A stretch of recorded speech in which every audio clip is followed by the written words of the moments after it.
Assalamualaikum warahmatullahi wabarakatuh. Halo sahabat sejuta kisah. Semoga Anda masih tetap selalu sehat walafiat tak kurang suatu apa. Kembali berjumpa dengan kami, channel yang setiap hari selalu menyuguhkan cerita-cerita misteri menarik. Dan untuk kali ini kami sudah menyiapkan sebuah kisah misteri yang berjudul Tambang Emas Berdarah, Kutukan di Perut Bumi. Udara dingin dan lembab menyeruak dari mulut gua tua di kaki Gunung Tambora, Sumbawa. Bau belerang dan tanah basah menusuk hidung, bercampur aroma aneh yang tak bisa dijelaskan. Di dalam gua itu, Baskoro, seorang geolog muda dengan ambisi besar, menemukan urat emas yang luar biasa. Kilau kuningnya memantulkan harapan dan kekayaan tak terbatas. Baskoro dengan dukungan investor kaya raya Pak Suryo segera mendirikan perusahaan tambang. Mereka mempekerjakan ratusan pekerja lokal dan mendatangkan alat-alat berat. Desa-desa sekitar pun ikut merasakan dampaknya. Uang berlimpah, kemewahan merayap, namun juga membawa perubahan drastis pada budaya dan alam. Namun tidak semua orang senang. Pak Tuarano, sesepuh desa terdekat, memperingatkan Baskoro, "Tambang ini ada penunggunya, nak. Jangan gali terlalu dalam. Ada yang tidur di perut bumi dan dia tidak suka diganggu." Baskoro mengabaikannya, menganggap Pak Tuarano hanyalah kolot dan tahayul. Emas adalah segalanya. Ia mendorong para pekerjanya untuk menggali lebih dalam, memperluas terowongan, dan mengejar setiap kilauan emas yang mereka temukan. Beberapa bulan pertama, semua berjalan lancar. Emas mengalir deras, keuntungan melimpah. Baskoro dan Pak Suryo menjadi sangat kaya, namun perlahan-lahan kejadian aneh mulai terjadi di tambang. Awalnya mereka hanya kecelakaan kecil, alat berat rusak tanpa sebab, lampu tambang sering mati sendiri di terowongan yang paling dalam. Lalu ada laporan dari para pekerja tentang suara-suara aneh dari kedalaman tambang, bisikan samar, tawa dingin, dan terkadang suara jeritan yang tak jelas asalnya. Beberapa pekerja mulai menunjukkan perilaku aneh. Mereka sering melamun, berbicara sendiri, dan terkadang terlihat ketakutan tanpa alasan. Ada pula yang tiba-tiba jatuh sakit dengan demam tinggi dan halusinasi. Baskoro menganggapnya hanya kelelahan dan stres kerja. Namun suatu malam, saat Baskoro sedang memeriksa laporan di kantornya di lokasi tambang, ia mendengar suara ketukan pelan dari dinding terowongan yang mengarah ke kantornya. Suara itu berulang, seolah ada yang mencoba mengetuk dari dalam. Jantung Baskoro berdebar. Ia tahu terowongan itu sudah kosong, dan ia mulai merasakan hawa dingin yang menusuk, disertai aroma tanah basah dan bau darah samar yang tak bisa ia jelaskan. Kilauan emas yang dulu menjanjikan harapan, kini mulai terasa seperti jebakan yang menyeretnya ke dalam kegelapan. Ketukan di dinding terowongan itu semakin sering dan semakin keras, membuat Baskoro tak bisa tidur. Ia mencoba mencari tahu sumber suara itu, namun tak menemukan apa-apa. Teknisi pun tidak bisa menjelaskan mengapa lampu di terowongan dalam sering mati. Kecelakaan kerja mulai meningkat drastis. Sebuah terowongan ambruk, menewaskan 3 pekerja. Alat pengebor tiba-tiba macet dan melukai beberapa pekerja. Kecelakaan-kecelakaan itu selalu terjadi di terowongan paling dalam, di mana urat emas paling melimpah ditemukan. Para pekerja mulai resah, banyak dari mereka yang mengundurkan diri, meskipun Baskoro menawari gaji berlipat. Mereka takut, mereka yakin tambang itu kini berpenghuni. "Ada yang tidak beres, Pak. Tambang ini menyimpan rahasia," kata salah satu mandor, wajahnya pucat. Baskoro semakin sering mengalami mimpi buruk. Ia melihat dirinya terjebak di dalam terowongan yang gelap, dikejar oleh bayangan-bayangan hitam yang menyerupai manusia dengan mata merah menyala. Dalam mimpinya ia mendengar suara jeritan-jeritan pilu dan rintihan kesakitan yang tak berujung. Suatu sore, saat ia sedang memeriksa terowongan yang baru digali, ia mendengar bisikan samar di telinganya, "Pergi, kau telah mengganggu tidur kami." Baskoro menoleh, namun tidak ada siapa-siapa. Ia merasa kedinginan, seolah ada yang menyentuh tengkuknya. Aroma bau darah samar itu kini semakin kuat. ia mencoba bicara dengan Pak Suryo. "Pak, saya rasa ada yang tidak beres dengan tambang ini. Para pekerja ketakutan dan banyak kecelakaan aneh." Pak Suryo hanya tertawa. "Baskoro, ini cuma tahayul. Kecelakaan itu biasa. Teruslah bekerja, kita akan menjadi orang terkaya di negeri ini." Nafsu serakah telah menguasai Pak Suryo. Malam harinya Baskoro sedang sendirian di kantor tambang. Lampu-lampu berkedip dan hawa dingin semakin menusuk. Ia melihat sosok bayangan hitam berdiri di sudut ruangan. Hanya sesaat, lalu menghilang. Ia mencoba menenangkan diri, menganggapnya hanya halusinasi.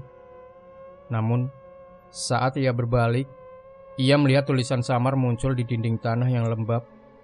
"Kembalikan milik kami." Tulisan itu seolah ditulis dengan jari yang basah dan perlahan meneteskan cairan merah seperti darah. Jantung Baskoro berdebar kencang, ia panik. Ia tahu ini bukan lagi sekadar tahayul, ada sesuatu yang sangat kuat di dalam tambang itu, sesuatu yang mulai menuntut bayaran atas apa yang telah mereka ambil, dan ia harus mencari tahu apa yang sebenarnya terjadi sebelum semuanya terlambat. Tulisan "Kembalikan milik kami" di dinding membuat Baskoro semakin yakin bahwa ada entitas gaib yang menghuni tambang itu. Ia mencoba mencari tahu sejarah lokasi tersebut secara diam-diam. Ia menemui Pak Tuaranu, sesepuh desa yang pernah memperingatkannya. Pak Tuaranu menyambut Baskoro dengan tatapan prihatin. "Sudah kuduga kau akan kembali, nak. Kau telah membangunkan mereka." Pak Tuaranu menceritakan legenda Gunung Tambora dan tambang emas itu. Ratusan tahun lalu, di lokasi tambang itu pernah berdiri sebuah kerajaan kuno yang sangat makmur berkat emas. Namun, raja dan seluruh penduduknya terkenal serakah dan kejam. Mereka mengeksploitasi alam dan melakukan ritual tumbal darah untuk mendapatkan kekayaan lebih. Hingga suatu hari, gunung meletus dengan dahsyat, menelan seluruh kerajaan itu, mengubur mereka hidup-hidup di dalam perut bumi. Gunung itu, kata Pak Tuaranu, menjadi kuburan massal bagi ribuan jiwa yang serakah. Mereka yang mati itu kini menjadi penunggu tambang, nak. Jelas Pak Tuaranu, mereka tidak ingin diganggu tidurnya, dan mereka tidak suka kekayaan mereka diambil lagi, terutama sang raja. Jantung Baskoro berdebar. Ia teringat tulisan "Kembalikan milik kami." Ia juga teringat suara-suara aneh dan jeritan dalam mimpinya. Pak Tuaranu melanjutkan, "Ada sebuah sumur tua di tengah tambang itu, nak. Itu adalah sumur tempat mereka melakukan ritual tumbal. Itu adalah jantung kekuatan mereka, dan di sanalah raja mereka tidur." Baskoro terkesiap. Ia tahu sumur tua itu adalah sumur yang mereka temukan di terowongan paling dalam, yang sekarang sudah kering dan ditutupi puing-puing, tepat di atas urat emas utama. "Apa yang harus kami lakukan, Pak Tua?" tanya Baskoro, suaranya bergetar. "Kalian harus menghentikan penggalian," kata Pak Tuaranu, "dan kalian harus mengembalikan apa yang kalian ambil dengan cara yang tulus." Baskoro terdiam. Menghentikan penggalian berarti ia dan Pak Suryo akan kehilangan semua investasi dan keuntungan. Namun, jika ia tidak menghentikannya, ia tahu nyawanya terancam. Malam harinya Baskoro diam-diam pergi ke tambang. Ia membawa lampu senter dan alat pelindung diri. Ia menyusuri terowongan dalam, melewati area-area yang kini terasa sangat mencekam. Suara bisikan dan tawa dingin semakin jelas. Aroma bau tanah semakin kuat. Ia sampai di lokasi sumur tua. Ia menyinari sumur itu dengan senternya. Di sana, ia melihatnya. Di dasar sumur, di antara tumpukan puing-puing, ada sebuah mahkota emas kuno memancarkan cahaya redup. Mahkota itu bukan mahkota biasa. Ia memancarkan aura gelap dan kekuatan yang luar biasa. Dan di sekeliling mahkota itu, ia melihat bayangan-bayangan hitam yang tak terhitung jumlahnya, menari-nari dalam kegelapan, seolah sedang menjaga. Baskoro merasakan ketakutan yang sesungguhnya. Ia tahu ia telah menemukan jantung kutukan itu. Mahkota emas kuno di dasar sumur tua itu memancarkan aura gelap yang sangat kuat, membuat Baskoro merinding. Ia tahu itu adalah mahkota raja yang serakah, sumber kekuatan para penunggu tambang. Saat Baskoro terpaku, tiba-tiba dari kegelapan di sekitar sumur muncul sosok-sosok bayangan hitam yang lebih jelas.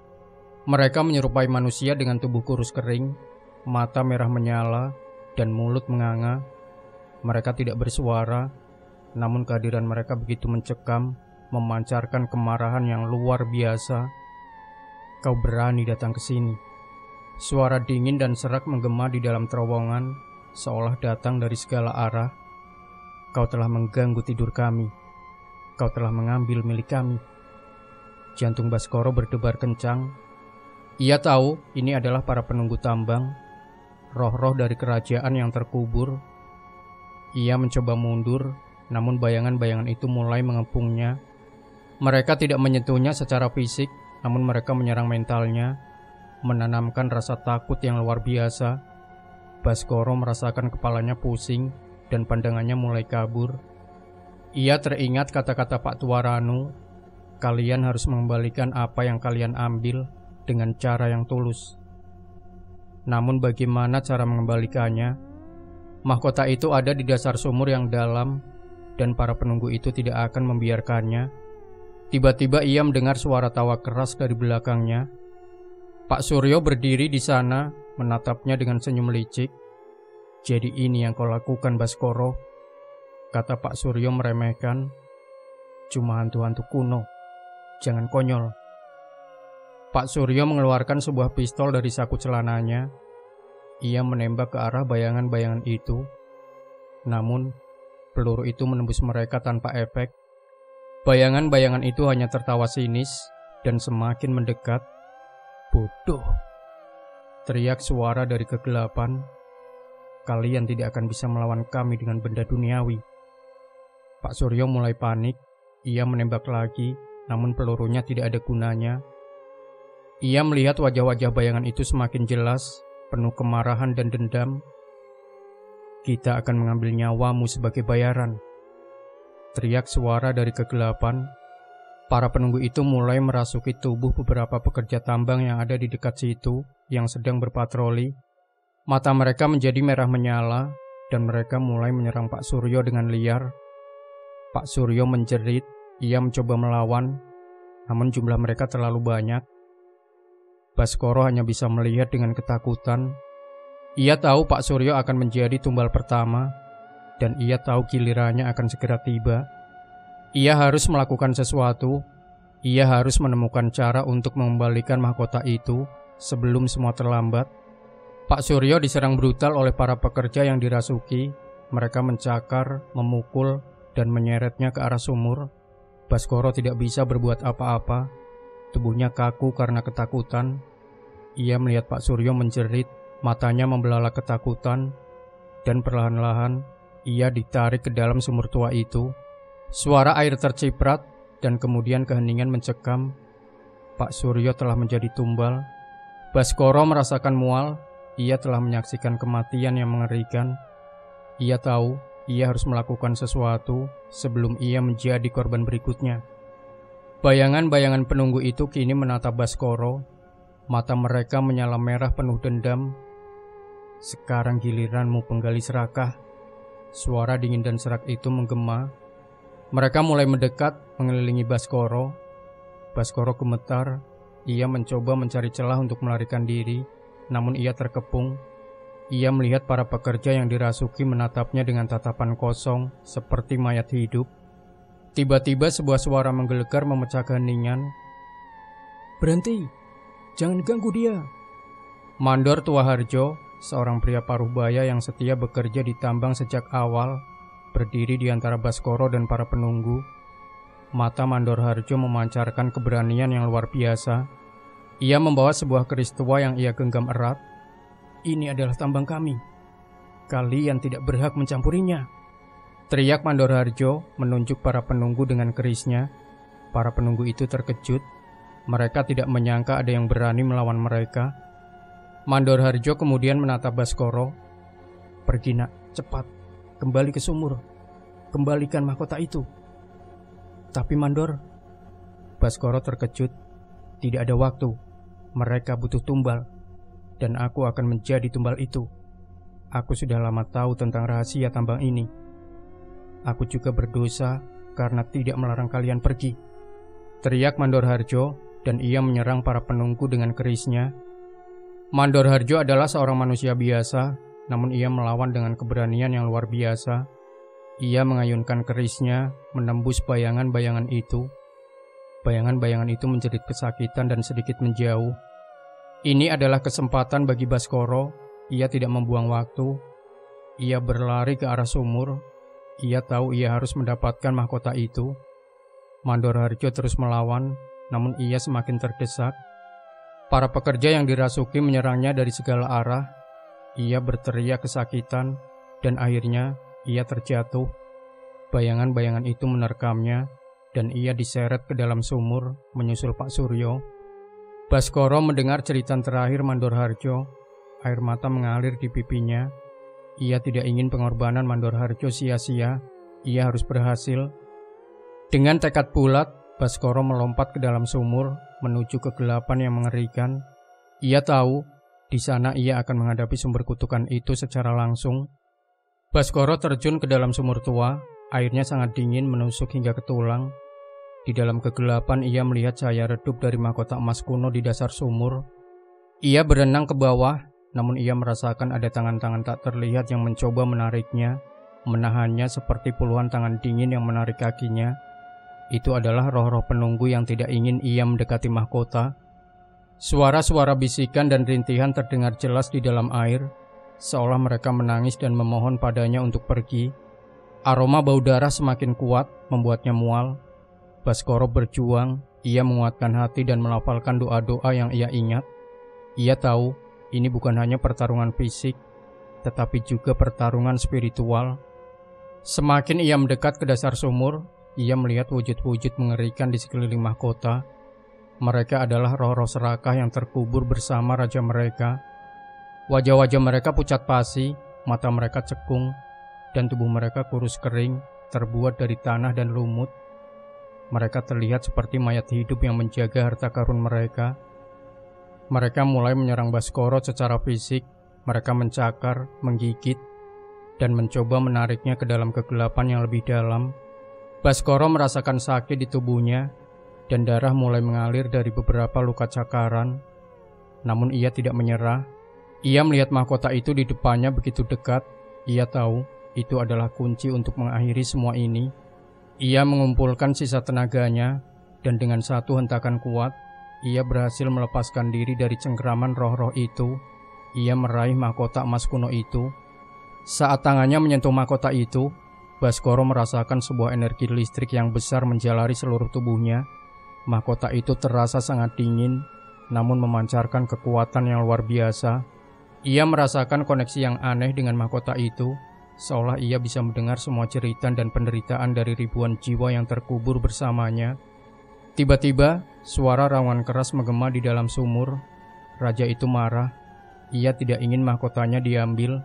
Dari dasar sumur, muncul sebuah sosok raksasa yang terbuat dari lumpur dan tanah, dengan mata merah menyala dan taring tajam. Itu adalah manifestasi dari Raja Serakah itu sendiri, yang terbangun karena mahkotanya disentuh. Sosok raja itu menyerang Baskoro, mencoba merebut kembali mahkota itu. Baskoro harus melarikan diri. Ia tidak bisa melawan raja ini. Ia harus membawa mahkota itu keluar dari sumur. Baskoro berjuang keluar dari sumur, dikejar oleh amarah raja yang kini muncul dalam wujud raksasa lumpur. Aroma tanah basah dan bau darah semakin menyengat. Ia berhasil naik ke tepi sumur, terengah-engah, tubuhnya basah kuyup dan gemetar. Ia melihat sekeliling. Terowongan tambang yang tadinya gelap, kini terasa lebih terang.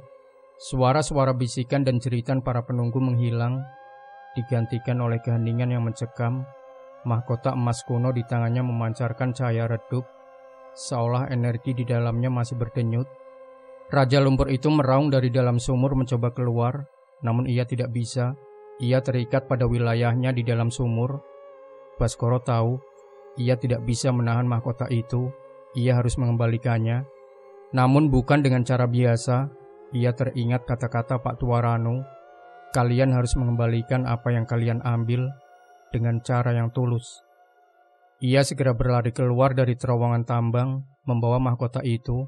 Ia menuju ke desa Pak Tuaranu. Pak Tuaranu menyambutnya dengan tatapan prihatin, namun juga lega. "Kau berhasil, nak. Mahkota itu, kau berhasil mengambilnya." Baskoro menceritakan semua yang terjadi, tentang kematian Pak Suryo dan Mandor Harjo, tentang para penunggu, dan tentang Raja Lumpur yang marah. Ia menyerahkan mahkota itu kepada Pak Tuaranu. "Apa yang harus kita lakukan sekarang, Pak Tua?" tanya Baskoro. Pak Tuaranu mengangguk. "Kita harus melakukan ritual pengembalian. Kita harus mengembalikan mahkota ini ke tempatnya yang seharusnya dan memohon pengampunan kepada roh penjaga rimba." Ritual itu dilakukan di sebuah area suci di hutan, di bawah pohon beringin raksasa. Pak Tuaranu memimpin ritual, ditemani beberapa tetua adat lainnya. Mereka membakar kemenyan, melafalkan mantra-mantra kuno, dan menari dengan gerakan yang anggun namun penuh makna. Baskoro menyaksikan dengan hikmat.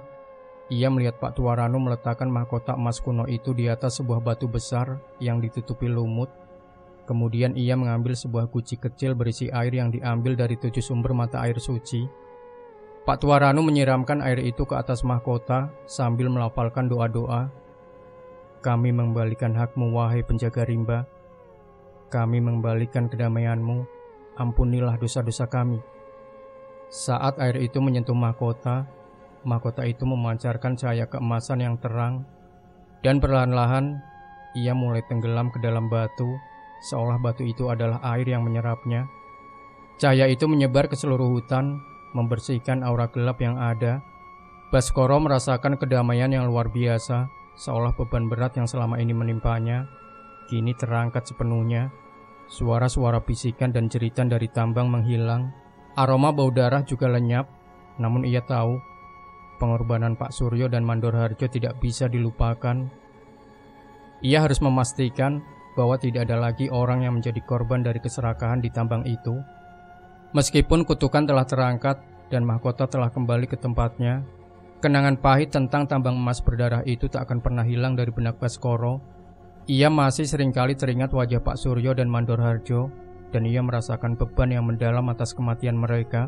Ia memutuskan untuk menghentikan operasi tambang secara permanen.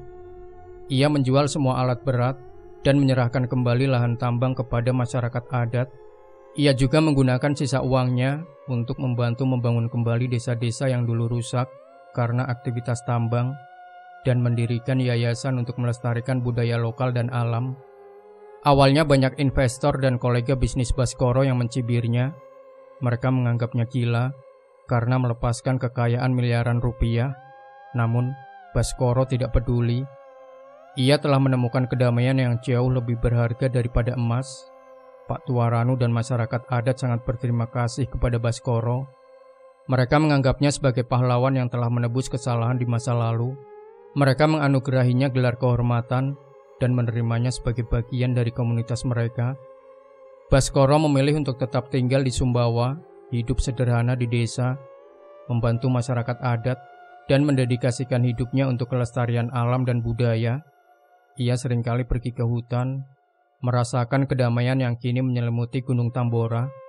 Namun, terkadang saat malam tiba, ia masih merasakan hawa dingin yang samar dan mendengar bisikan angin yang menyerupai suara Pak Suryo dan Mandor Harjo. Bukan suara ancaman, melainkan suara yang sedih dan pilu, seolah mereka masih terjebak di antara dimensi dan belum menemukan kedamaian sejati. Ia juga seringkali melihat bayangan samar Mandor Harjo berdiri di kejauhan, menatapnya dengan senyum tipis sebelum menghilang. Baskoro tahu Mandor Harjo masih mengawasinya. Baskoro menyadari meskipun kutukan telah diangkat, jejak-jejak masa lalu tidak bisa sepenuhnya terhapus. Ia harus hidup dengan kenangan itu dan menjadikannya pelajaran untuk selalu berbuat baik. Ia tahu tugasnya belum selesai. Ia harus memastikan bahwa tidak ada lagi jiwa yang tersesat dan menjadi korban keserakahan seperti dirinya di masa lalu. Baskoro hidup dalam kesederhanaan di desa Tambora, mendedikasikan diri pada masyarakat adat dan lingkungan. Ia menjadi salah satu sesepuh baru yang dihormati dan didengarkan. Namun, ia tidak pernah melupakan rahasia tambang emas berdarah. Ada sesuatu yang masih mengganjal hatinya. sebuah pertanyaan yang belum terjawab. Mengapa kutukan itu begitu kuat? Dan mengapa Mbah Ranu tidak pernah menceritakan detail lebih lanjut tentang Raja Serakah dan kerajaannya? Suatu malam, Baskoro memberanikan diri bertanya kepada Pak Tua Ranu, "Pak Tua, mengapa raja itu begitu kuat? Apakah ada sesuatu yang lain di tambang itu selain mahkota?" Pak Tua Ranu menghela napas panjang. Ia menatap Baskoro dengan tatapan yang dalam. "Ada rahasia lain, Nak. Rahasia yang hanya diketahui oleh beberapa sesepuh.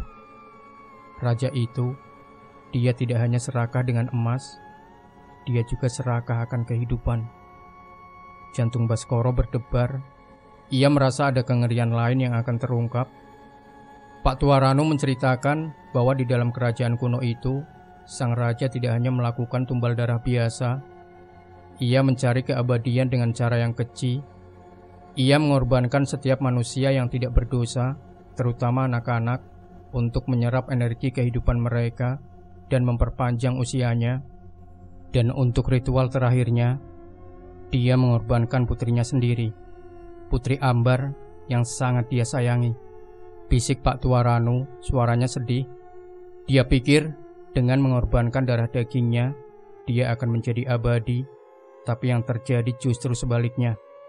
Gunung meletus mengubur mereka semua, dan jiwa Putri Ambar yang tak berdosa kini bergentayangan mencari ayahnya untuk membalas dendam. Baskoro terkesiap. Ia teringat suara-suara jeritan pilu dalam mimpinya dan aroma bau darah yang samar. Itu bukan hanya dari penunggu biasa, tetapi juga dari jiwa Putri Ambar yang tersiksa. Dan kemarahan raja itu yang membuat kutukan itu begitu kuat, bukan hanya karena mahkotanya diambil, lanjut Pak Tua Ranu, tetapi juga karena dia tahu jiwa Putri Ambar telah bangkit dan dia akan mengejarnya hingga akhir zaman. Baskoro merasakan bulu kuduknya berdiri. Ternyata kisah tambang itu jauh lebih tragis dan kelam yang ia bayangkan. Ia tahu, meskipun raja dan penunggunya sudah tenang, jiwa Putri Ambar yang tersiksa masih mencari keadilan. Dan ia merasa ia mungkin memiliki peran dalam membantu Putri Ambar menemukan kedamaian. Kisah Putri Ambar yang diceritakan Pak Tua Ranu menghantui Baskoro. Ia merasa bertanggung jawab atas apa yang terjadi di tambang itu, termasuk penderitaan jiwa Putri Ambar. Ia tahu, meskipun ia telah menebus dosanya terhadap alam dan masyarakat, ia masih memiliki utang terhadap jiwa yang tak bersalah itu. Ia mulai melakukan riset lebih dalam, mencari tahu tentang legenda Putri Ambar. Ia menemukan beberapa catatan kuno yang menyebutkan tentang seorang putri kerajaan yang cantik, namun memiliki takdir tragis karena keserakahan ayahnya. Baskoro seringkali pergi ke lokasi bekas tambang dan duduk termenung di sana. Ia mencoba merasakan kehadiran Putri Ambar. Ia ingin membantu jiwa itu menemukan kedamaian. Suatu malam, saat ia sedang bermeditasi di dekat sumur tua yang kini telah ditutup dan disucikan, ia merasakan hawa dingin yang menusuk, namun tidak menakutkan. Ia melihat sosok bayangan samar, seorang gadis kecil berdiri di depannya, dengan pakaian kuno dan rambut panjang terurai. Wajahnya terlihat sedih dan kosong. "Ambar?" bisik Baskoro, suaranya lembut. Bayangan gadis itu tidak berbicara, namun ia menunjuk ke arah reruntuhan yang paling dalam di bekas kerajaan itu. Lalu, ia perlahan menghilang. Baskoro tahu Putri Ambar ingin menunjukkan sesuatu kepadanya. Ia mengikuti petunjuk itu, menuju ke area yang paling dalam dari reruntuhan. Ia menemukan sebuah pintu rahasia yang tersembunyi di balik dinding bebatuan. Pintu itu terlihat kuno dan ditutupi oleh lumut tebal. Dengan bantuan beberapa pemuda adat, Baskoro membuka pintu itu. Di dalamnya, mereka menemukan sebuah ruangan rahasia yang gelap dan lembab. Di tengah ruangan itu tergeletak sebuah patung kecil dari perak, berbentuk gadis kecil yang terukir dengan sangat detail. Patung itu tampak menyedihkan dan memancarkan aura kesedihan yang mendalam. "Ini adalah patung Putri Ambar," bisik Pak Tua Ranu yang ikut serta. "Dulu, patung ini digunakan untuk ritual pengorbanan dirinya. Rohnya terikat pada patung ini." Jantung Baskoro mencelos. Ia tahu inilah akar penderitaan Putri Ambar. Jiwanya terikat pada patung yang menjadi simbol pengorbanannya yang tragis. Ia harus melakukan sesuatu untuk membebaskan jiwa yang tak berdosa itu. Baskoro memutuskan untuk membantu membebaskan jiwa Putri Ambar. Ia berdiskusi dengan Pak Tuaranu dan para tetua adat lainnya.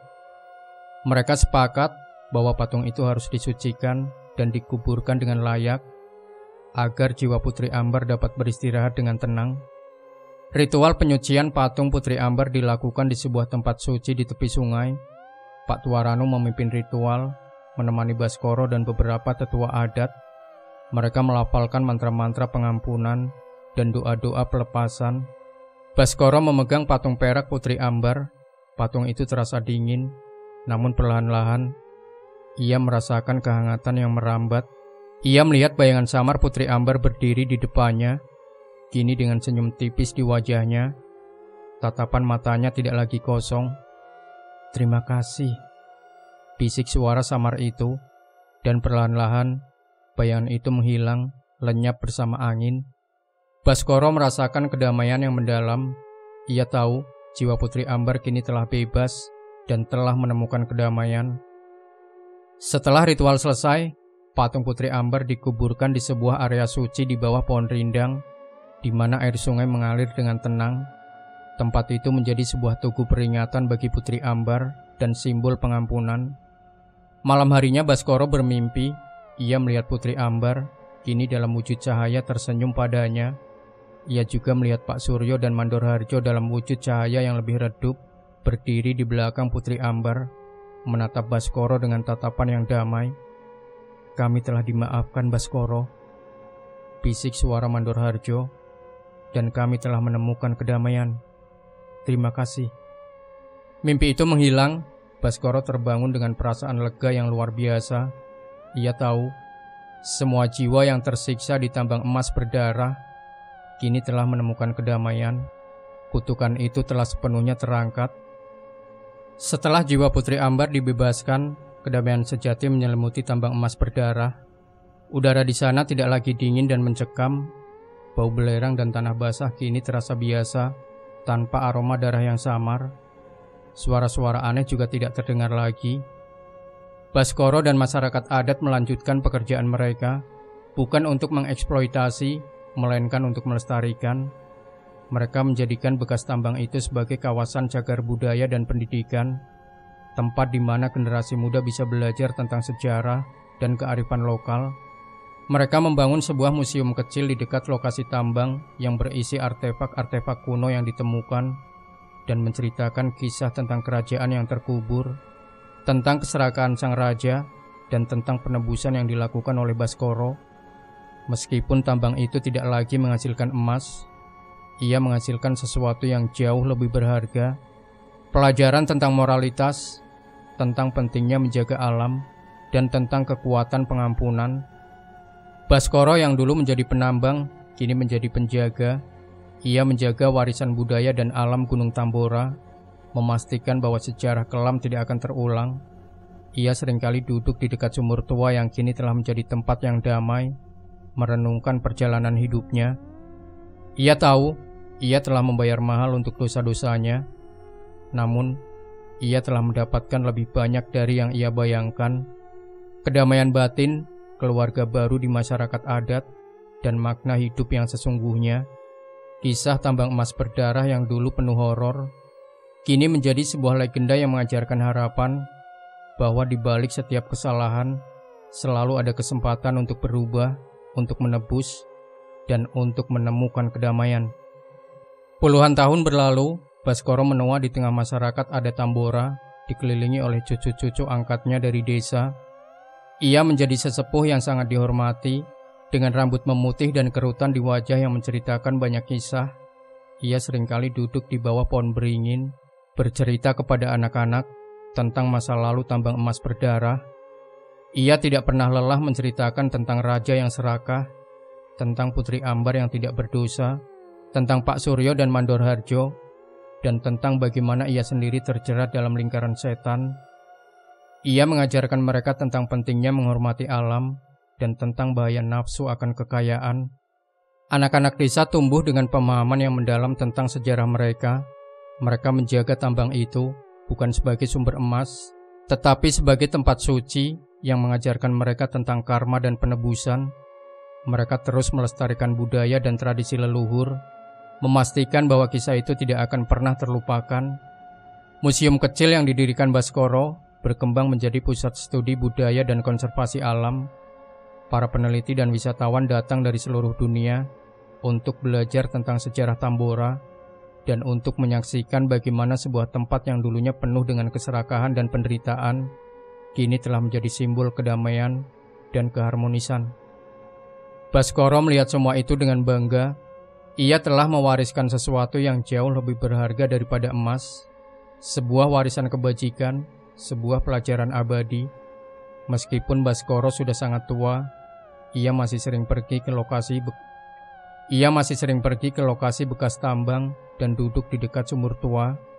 Ia tidak lagi merasakan ketakutan atau kesedihan, hanya ada kedamaian. Ia bisa merasakan kehadiran para roh yang tenang, beristirahat dengan damai. Ia tahu misinya telah selesai.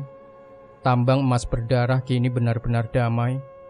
Suatu sore, saat matahari terbenam di ufuk barat, Baskoro duduk di teras rumahnya yang sederhana, memandangi Gunung Tambora.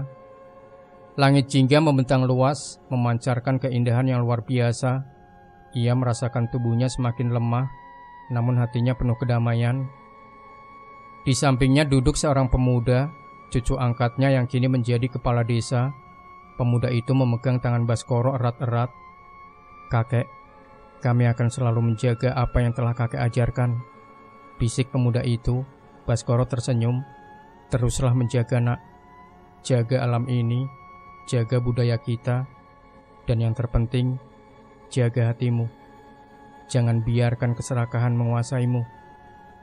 Ia teringat kembali semua peristiwa, kilauan emas yang menjebaknya, bisikan dari kegelapan, ketakutan yang mencekam, pengorbanan Pak Suryo dan Mandor Harjo, rahasia Putri Ambar, hingga akhirnya penebusan dan kedamaian yang ia temukan. Perjalanan hidupnya adalah sebuah roller coaster emosi, dari puncak kesuksesan hingga jurang kehancuran, dan akhirnya kembali ke puncak kedamaian spiritual. Ia menutup matanya, merasakan hembusan angin sejuk yang membawa aroma tanah dan bunga hutan. Ia mendengar suara gamelan samar dari kejauhan, bukan lagi melodi yang menyedihkan, melainkan melodi yang tenang dan menenangkan, seolah alam itu sendiri sedang bersenandung. "Terima kasih Tambora," bisiknya lirih, dan ia mengembuskan napas terakhirnya dengan senyum damai di wajahnya. Jasad Baskoro dimakamkan di sebuah bukit kecil, menghadap langsung ke Gunung Tambora dan bekas lokasi tambang sesuai permintaannya. Nisan sederhana yang terbuat dari batu alam bertuliskan, "Baskoro, penjaga rimba yang menemukan kedamaian."